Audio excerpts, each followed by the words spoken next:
എയർബസുമായി ബന്ധപ്പെട്ടാണല്ലോ അടിയന്തര software updation വേണ്ടിവരുമെന്ന് Airbus ഇപ്പോൾ വ്യക്തമാക്കുന്നുണ്ടല്ലോ. ഇത് വിമാന സർവീസുകളെ സാരമായി ബാധിക്കുമെന്നാണോ മധു?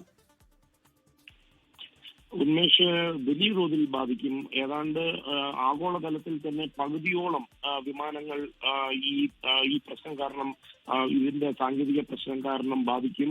ഏതാണ്ട് 6000-ഓളം A320 വിമാനങ്ങളെയാണ് ഇത് ബാധിക്കുന്നത്. എയർബസിന്റെ 55 വർഷത്തെ ചരിത്രത്തിലെ ഏറ്റവും വലിയ റീകോളാണ് ഇപ്പോൾ സംഭവിച്ചിരിക്കുന്നത്.